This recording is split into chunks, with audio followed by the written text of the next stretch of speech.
अस्सलाम वालेकुम। आइए अब हम सबक का आखिरी हिस्सा भारत रत्न कौमी एजाज़ इससे मुताल्लिक चंद अहम मालूमात हासिल करने जा रहे हैं। प्यारे बच्चों, भारत रत्न हिंदुस्तान का सबसे बड़ा कौमी एजाज़ है। ये कौमी खिदमात अंजाम देने के लिए दिया जाता है। कौमी खिदमात जैसे अदब, फ़न, सियासत, खेल और साइंस, इन शोबों में ये एजाज़ दिया जाता है।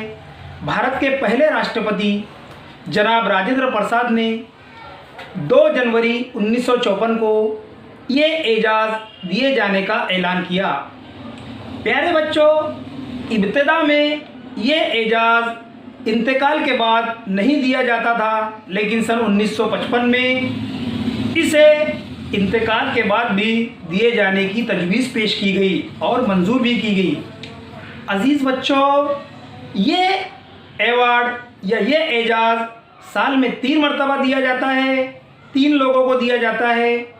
सबसे पहले सन 1954 में भारत के दूसरे राष्ट्रपति, जिन्होंने तालीमी शोबे के अंदर बहुत से अपने फ़राइज़ अंजाम दिए थे, इस बिना पर उन्हें फ़लसफ़ी के तौर पर ये एजाज़ डॉक्टर सर्वपल्ली राधाकृष्णन को दिया गया।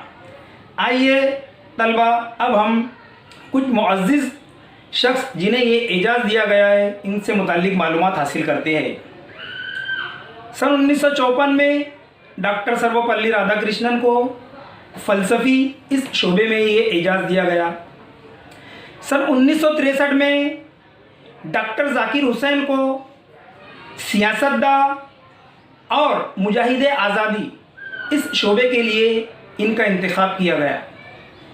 खान अब्दुल गफ्फार खान को सन 1987 में मुजाहिद आज़ादी और सियासतदान इसके लिए ये इनाम दिया गया। 1992 में मौलाना अबुल कलाम आज़ाद को सियासतदान और मुजाहिद आज़ादी मरने के बाद, इंतकाल के बाद दिया गया। इसी तरह भारत के साबिक राष्ट्रपति डॉक्टर APJ अब्दुल कलाम को 1997 में ये एजाज़ साइंसदान के तौर पर दिया गया।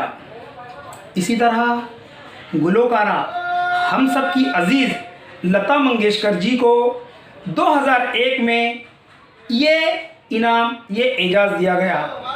और इसी तरह हमारे सबसे चहीते क्रिकेटर सचिन तेंदुलकर को सबसे कम उम्र में 2014 में खेल के लिए इस एजाज़ से नवाजा गया। अज़ीज़ बच्चों, आपने अब तक तमाम सबक की मालूमात हासिल की। मैं उम्मीद करता हूँ कि आप इस सबक को याद करेंगे और उसे पढ़ने की कोशिश करेंगे। अस्सलाम।